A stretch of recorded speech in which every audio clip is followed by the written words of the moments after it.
दलित का भी बच्चा कह रहा है कश्मीरी पंडितों के साथ गलत हुआ। मैं उस दलित के बच्चे से पूछना चाहता हूँ, तुम्हारे साथ जो सदियों से जुल्म हो रहा है वो क्या था? वो जेनोसाइड नहीं था। 1947 का समय आप क्यों भूल जाते हैं, जिस समय 1 लाख से 2 लाख मुसलमानों को इन्हीं डोगरी कम्युनिटीज के लोगों के द्वारा मारा गया था। आप एक राज्य में 3-3 बार मुख्यमंत्री बदल देते हो। आप उस जो सत्ता का आप थोड़ा उपयोग करके वहां के लोगों को डिस्टर्ब करते हो, तो वो लोग हथियार नहीं उठाएंगे तो क्या करेंगे? कि किस्मत में अगर परदेश लिखा हो तो वतन को क्या याद करना, और जहाँ बेदर्द हाकिम हो वहाँ फरियाद क्या करना। फिल्म बनाने वाले ब्राह्मणवादी सोच के लोग हैं, एक्टिंग करने वाले ब्राह्मणवादी सोच के लोग हैं, तो वो क्या दलितों पे फिल्म बनाएंगे? आप साउथ में जाइए, वहाँ बनती है, जय भीम फिल्म बनती है। हम देखेंगे, लाजिम है कि हम भी देखेंगे, हम देखेंगे वो दिन के जिसका वादा है, जो लौहे अजल में लिखा है। हम देखेंगे जब जुल्म सितम के कोहे गरा रूई के तरह उड़ जाएंगे, हम देखेंगे। भागलपुर में जो हजारों की संख्या में मुसलमान और पिछड़े जाति के लोग मार दिए गए और सारी सिल्क इंडस्ट्री को तबाह कर दिया गया, और यहाँ तक कि उनके लाशों को गोभी के पत्तों से तोप दिया गया, ये कितना हॉरिफिक था। वो जेनोसाइड नहीं था, उसके कारण पूरा बिहार का इंडस्ट्रियल सेक्टर बर्बाद हो गया, लोग इधर से उधर माइग्रेट होने लगे अपने काम के लिए। वो जेनोसाइड नहीं। आज भी लाखों की तादाद में सारे बिहारी विस्थापित हैं, उन पर क्यों नहीं बोलता है मीडिया, उन पर क्यों नहीं फिल्म बनता है? इस फिल्म को पूरी तरह से एक धार्मिक एंगल दे दिया गया है। आरएसएस के द्वारा ये पूरी तरह सुनियोजित एंगल दे दिया गया है। आप जिस तरह से कश्मीर फाइल बना रहे हो, आप गोधरा फाइल्स भी बनाओ, भागलपुर फाइल्स बनाओ, बस्तर फाइल्स बनाओ, वो भी बनाओ। जो मामला कोर्ट में चल रहा है कि जेएनयू में वो नारे लगे थे कि नहीं, और उस नारे को किसने लगाया, आज तक वो मतलब साबित नहीं हो सका। और आपने कैसे साबित कर लिया कि उन्होंने ही लगाया है? अच्छा, ये फिल्म में हाँ, साफ साफ दिखा। जंगलों से आदिवासियों को निकाल के बाहर बिक दिया गया। ये कहाँ का न्याय था? वो उनके घर से आपने निकाल, आज भी वो देश में रेफ्यूजी बन के रह रहे हैं वो सब भी। आज उनको आप नक्सलवादी कहते हो, जब वो अपने हकों के लिए हथियार उठा लिए। अब उन कश्मीरी पंडितों ने भी जब अपने हकों के लिए हथियार उठाया, तो आप उनको कहने लगे संघर्ष समिति है कश्मीरी पंडितों का, उसको आप जस्टिफाई कर देते हो। लेकिन यही सरकार 1933 में जब आम चुनाव होता है, यही all India Hindu Mahasabha, all India Muslim league के साथ गठबंधन करके चुनाव लड़ती है। क्या उस समय आपको नहीं मालूम था कि मुसलमान देश के लिए इतना खतरा साबित होगा? पूछते हैं कि क्या ये सच बात है कि इस्लाम का उदय भारत की तलवार की नोक पे हुआ? तो वो कहते हैं कि ये जो बात कहते हैं वो सबसे बेवकूफ है। सच बात तो ये है कि जब मंदिर के दरवाजे उन लोगों के लिए बंद थे तो मस्जिद के दरवाजे खुले हुए थे। नमस्कार, जनता जंक्शन में आपका स्वागत है। मैं हूं पंकज। हाल फिलहाल में द कश्मीर फाइल्स एक मूवी रिलीज हुई है और इस पर जो है भारत में विवाद छिड़ चुका है। भारत में कई जो राजनीतिक पार्टी हैं और सामाजिक संगठन है, दोनों दो धड़े में बढ़ चुके हैं। इसी मुद्दे पर बात करेंगे। हमारे साथ में अमन लाल छात्र हैं और इस पर मुद्दे पर बात करेंगे। अमन लाल जी, आपका बहुत बहुत स्वागत है। हाँ, बहुत बहुत शुक्रिया मुझे अपने न्यूज में बोलने का मौका देने के लिए। अच्छा, ये बताइए, ये जो द कश्मीर फाइल्स बनी है, इसका थोड़ा सा हमको रिव्यू बता दीजिए सर। रिव्यू क्या है इसका? देखिए, हम देखने गए थे तो इसलिए हम रिव्यू बता सकते हैं। 18 तारीख को मैंने ये मूवी देखा, ये 11 तारीख को रिलीज हुआ था। पहले दिन तो टिकट नहीं मिल पाया, लेकिन दूसरे दिन ऑफलाइन में हमको मिल गया सबसे पीछे की सीट। C18 था। इतना मैं बता देता हूँ क्योंकि कुछ कहेंगे कि आप झूठ बात बोल रहे हैं। अच्छा, फिल्म तो अच्छी है। हाँ, ये सच है कि कश्मीरी पंडितों के साथ जुल्म हुआ है, लेकिन जुल्म क्यों हुआ ये नहीं बताया गया है। इस फिल्म को पूरी तरह से एक धार्मिक एंगल दे दिया गया है। आरएसएस के द्वारा ये पूरी तरह सुनियोजित एंगल दे दिया गया है। लेकिन मैं पूछना चाहता हूँ कि उनको विस्थापित होने की क्या कारण थे इसके पीछे, और कौन लोगों के कारण हुए? मैं पूछता हूँ उस समय की जो राजनीतिक इंस्टीट्यूशंस थे, जो सिस्टम था, वो क्या कर रहा था, और उस समय की सरकार क्या कर रही थी। मैं पूछना चाहता हूँ, जम्मू कश्मीर में उस समय राजनीतिक स्थिरता थी, उसके कारण से जम्मू कश्मीर के कश्मीरी पंडितों को पलायन होना पड़ा। हाँ। लेकिन अब हमें इस बात को समझना होगा कि सिर्फ और सिर्फ इस देश में कश्मीरी पंडितों के साथ जेनोसाइड नहीं हुआ है। और कश्मीर में खास करने 1947 का समय आप क्यों भूल जाते हैं, जिस समय 1 लाख से 2 लाख मुसलमानों को इन्हीं डोगरी कम्युनिटीज के लोगों के द्वारा मारा गया था। ये आप कब भूल गए? ये क्यों भूल जाते हैं लोग? सिर्फ आज की जो सरकार है बस एक पक्ष को ही दिखाने को क्यों तैयार है? यानी कहीं ना कहीं ये राजनीतिक कारण आपको लगता है? हाँ, राजनीतिक कारण है। हम इससे कहीं खपा नहीं है कि उनके साथ जुल्म नहीं हुआ, लेकिन जुल्म हुआ तो उसके पीछे के कारण कौन थे?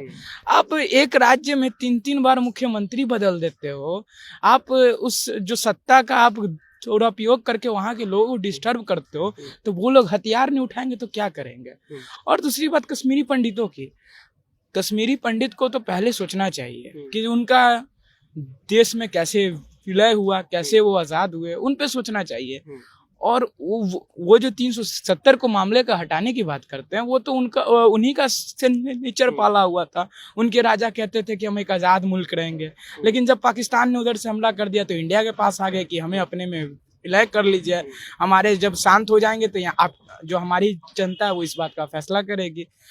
लेकिन ना पाकिस्तान ऐसा करता है, ना इंडिया ऐसा करता है, और वहाँ के लोगों को ऐसा आतंकित होना पड़ता है। इसमें तो फायदा इंडियन गवर्नमेंट और पाकिस्तानी गवर्नमेंट उठाई है, और इसका फुगाजा इसका जो भुगतान है वो किसको भुगतना पड़ा ये भी मालूम है।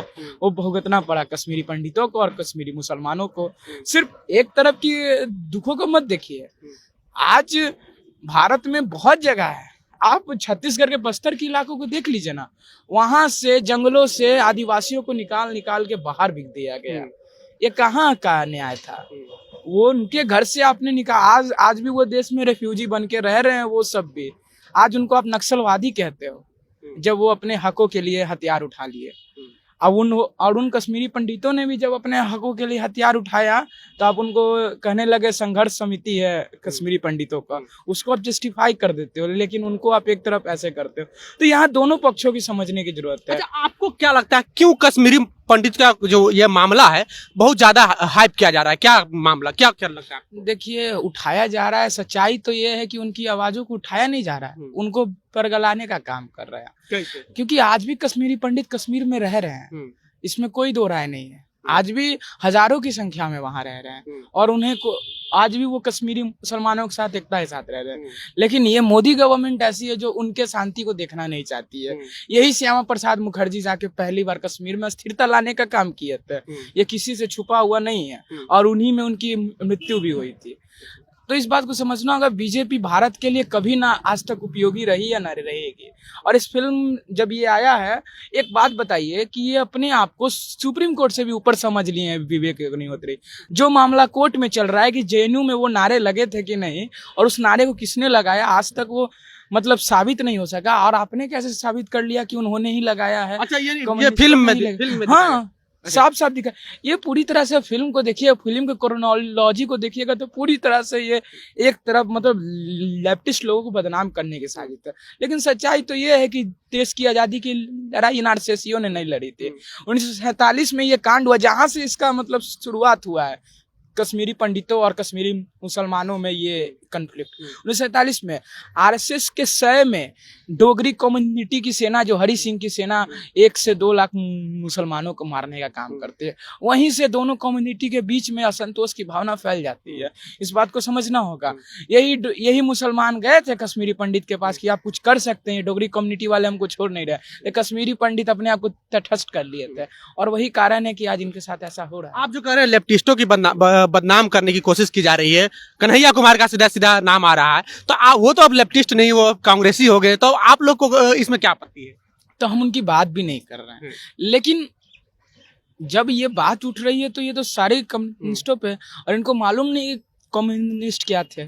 कम्युनिस्टों ने ना जाने अपने कितने कॉमरेड्स। अच्छा, कह रहे हैं हम उस पर नहीं जाना चाहेंगे। अमन जी, हमें ये बताइए कि ये जो मूवी है समाज पर क्या प्रभाव डालेगा, और ये क्यों लाया गया? आपको क्या लगता है समाज पे इसका क्या असर पड़ेगा? समाज में तो इससे तो एक तरह से सामंतवादी ताकतों को इससे बढ़ावा मिलेगा। आज एक दलित का भी बच्चा कह रहा है कश्मीरी पंडितों के साथ गलत हुआ।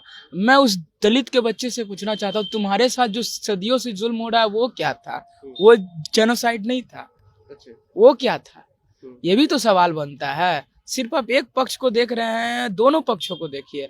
भागलपुर में जो हजारों की संख्या में मुसलमान और पिछड़े जाति के लोग मार दिए गए और सारी सिल्क इंडस्ट्री को तबाह कर दिया गया और यहाँ तक कि उनके लाशों को गोभी के पत्तों से तोप दिया गया। ये कितना हॉरिफिक था। वो जेनोसाइड नहीं था, उसके कारण पूरा बिहार का इंडस्ट्रियल सेक्टर बर्बाद हो गया। लोग इधर से उधर माइग्रेट होने लगे अपने काम के लिए। वो जेनोसाइड नहीं, आज भी लाखों की तादाद में सारे बिहारी विस्थापित हैं। उन पर क्यों नहीं बोलता है मीडिया? उन पर क्यों नहीं फिल्म बनता है? आप जिस तरह से कश्मीर फाइल बना रहे हो, आप गोधरा फाइल्स भी बनाओ, भागलपुर फाइल्स बनाओ, बस्तर फाइल्स बनाओ, वो भी बनाओ। यानी कि इस तरह के कई मामले आ चुके हैं, फिर भी बहुत मामले हैं, लेकिन ये तो एक तरह से हिंदूवाद का चोला पहन के ये दिखाना चाह रहे हैं कि हिंदुओं के बारे में हम सोच रहे हैं। यही सरकार 1933 में जब आम चुनाव होता है, यही all India Hindu Mahasabha, all India Muslim league के साथ गठबंधन करके चुनाव लड़ती है। क्या उस समय आपको नहीं मालूम था कि मुसलमान देश के लिए इतना खतरा साबित होगा? उस दिन आप क्या कर रहे थे? अब पहली बात, यहाँ के मुसलमान आतंकवादी नहीं है। उनको पहली बात हमको समझना होगा कि वो पहले हिंदू से, सब हिंदू थे। हिंदुओं में हिंदू धर्म में ऐसी कुरीतियां थी कि वो उस धर्म को एक्सेप्ट कर लिए। और मैं ये बात अपने से नहीं कर रहा हूँ, हवा से नहीं, खुद स्वामी विवेकानंद की कही हुई बात है। जब वो सम्मेलन में रहते हैं धर्म संसद में, तो उनसे एक सवाल पूछा जाता है। रिपोर्टर पूछते हैं कि क्या ये सच बात है कि इस्लाम का उदय भारत की तलवार की नोक पे हुआ? तो वो कहते हैं कि ये जो बात कहते हैं वो सबसे बेवकूफ है। सच बात तो ये है कि जब मंदिर के दरवाजे उन लोगों के लिए बंद थे तो मस्जिद के दरवाजे खुले हुए थे। तो हम लोग को ही मालूम है 1947 में श्री बाबू का देन था कि हम लोग को मंदिर में एंट्री मिला, खुद बिहार के पिछड़ी जाति और दलितों को। तो ये तो 1947 की बात है। पहले क्या होता होगा तो भगवान जाने। तो ये लोग सिर्फ और सिर्फ प्रोपेगेंडा फैला रहे हैं। और मैं कहता हूँ नहीं, उनके साथ जाति हुई है, लेकिन आप जो एंगल जोड़ना चाह रहे हो वो एंगल से जाति नहीं हुई है। अच्छा, यानी कि इन्हें राजनीतिक एंगल जोड़ करके फायदा लेने की कोशिश की जा रही है। कौन फायदा लेना चाह रहा है? सीधा सवाल। सीधा है, जो राइट विंग के लोग हैं, जो आरएसएस माइंडसेट लोग हैं, फिर से वो कश्मीर में घुस के वही 1927 वाले कत्लेआम मचाना चाह रहे हैं। देखिए, उनमें 300 से 400 लोगों की हत्या हुई थी और कम से कम 50,000 लोगों की वहां से ये हुई थी, क्या कहते हैं उसको, विस्थापन। आज भी वो लोग अच्छे जगह पर हैं। ऐसा नहीं है कि वो लोग मतलब ये हो गया। कंगना रनौत हो गए, विराट कोहली, सुरेश रैना, ये सब कश्मीरी पंडित है और ये आज इंडिया में हमेशा अच्छा से रह रहे हैं। और आप कश्मीर चले जाइए ना, अगर आप कश्मीरी पंडितों की सरकार को इतना ही चिंता है तो कोरोना में उनका सारा व्यवस्था ठप पड़ गया। कभी जाके उनको तो आप सहायता दे इस फिल्म को कहीं ना कहीं बसे हुए हैं, उनको तो आप उजाड़ने में लगे हुए हैं। आज जो पहले सुधरे हुए आप उसको क्या बसाइएगा? इस फिल्म को ये कहा जा रहा है कि राष्ट्रभक्तों द्वारा सम्मान दिया जा रहा है, ये राष्ट्रभक्तों से प्रेरित है। आपके नजर में राष्ट्रभक्ति का पैमाना क्या है? देखिए, पहली बात तो राष्ट्रभक्तों द्वारा इसको सम्मान नहीं दिया जा रहा है, क्योंकि वो तो राष्ट्रभक्त है नहीं, वो तो अंधभक्त है। अपमान भले ही किया जा रहा है। इस फिल्म को अगर सही तरीके से बनाया, इसी तरह की एक बार फिल्म और बनी थी द शिकारा, उस फिल्म को देखिए, उसमें सच्चाई है। वो भी तो फिल्म साजिद नदिया वाली की फिल्म थी। उस फिल्म को देखिए, आपको सारे क्लियर हो जाएंगे क्यों हुआ था। देखिए, बात क्या होती है कि जब कश्मीर में जब मूवमेंट उठता है, ये सारी की सारी गलती तो पहली बात पाकिस्तान की थी। मैं किसी का पक्ष नहीं लेता हूँ। उसने ये चिंगारी सुलगाई। जब ये कश्मीरी मुसलमान गए, क्योंकि जो सबसे अमीर वर्ग है पूरे कश्मीर में वो कश्मीरी पंडित था, और इस आंदोलन को लीड वही कर सकता था क्योंकि आंदोलन करने में पैसा खर्च होता है। उन्होंने ये कहने से इनकार कर दिया। और भारत सरकार ने और पाकिस्तान सरकार ने तो ये कहा था कि हम कश्मीर का मुद्दा सुलझाएंगे जनमत संग्रह के द्वारा, लेकिन दोनों सरकारों ने ये रिफ्यूज कर दिया और उसी एक कारण हुआ कि कश्मीर जलने लगा। आप ये तो किसी से छुपी हुई बात नहीं है, और इसी का कारण है कि वहां पर आज तक अशांति फैली हुई है। और उसी के कारण वही जो हमारे कश्मीरी पंडित को विस्थापन होना पड़ा, इसके लिए सबसे बड़ी जिम्मेदार उस समय की वीपी सिंह की सरकार थी, राजीव गांधी की सरकार थी, और उस समय का राज्यपाल जगमोहन था, जो वहां पर चाहता तो उस समय राष्ट्रपति शासन था, इस बात को भी याद रखना पड़ेगा।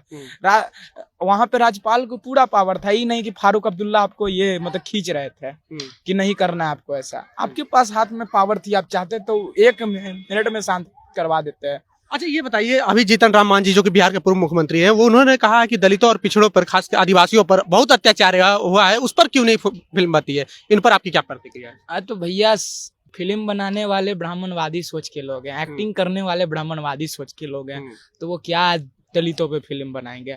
आप साउथ में जाइए, वहां बनती है जय भीम फिल्म बनती है, ये तो आप जाके देखिए फिल्म बनती है, लेकिन इनमें उतनी कुव्वत नहीं है कि ये सब फिल्म बना सके, क्योंकि इन्होंने ही वैसा किया है, तो आप क्या एक्सपेक्ट कर सकते हैं। अच्छा अमन जी, आखिरी में कुछ सुना दीजिए, आपके गले से कुछ सुनने का मन कर रहा। उस फिल्म में गाना गाया गया है कि हम देखेंगे, जो फैज अहमद फैज साहब की नज्म है, तो उसी की 2 लाइनें मैं पेश करूंगा। हम देखेंगे, लाजिम है कि हम भी देखेंगे, हम देखेंगे वो दिन के जिसका वादा है, जो लौहे अजल में लिखा है। हम देखेंगे जब जुल्मो सितम के कोहे गरा रूई के तरह उड़ जाएंगे, हम देखेंगे, लाजिम है कि हम भी देखेंगे, हम देखेंगे। बहुत बहुत शुक्रिया। एक आख शायर नहीं सुना दीजिएगा कोई बढ़िया वाला, जिससे राष्ट्रभक्त जाग जाए। आपको माइग्रेशन पे से बता देते हैं कि किस्मत में अगर परदेश लिखा हो तो वतन को क्या याद करना, और जहाँ बेदर्द हाकिम हो वहाँ फरियाद क्या करना। देखिए तो ये अमन लाल जो है, आपको हमारी और इनकी बातचीत कैसी लगी, आप अपनी प्रतिक्रिया कमेंट बॉक्स में जरूर दें। अगर आप यूट्यूब चैनल पे देख रहे हैं तो चैनल को सब्सक्राइब कर लें, फेसबुक पेज पे देख रहे हैं तो पेज को लाइक कर लें। मिलते हैं अगले वीडियो में, बहुत बहुत धन्यवाद।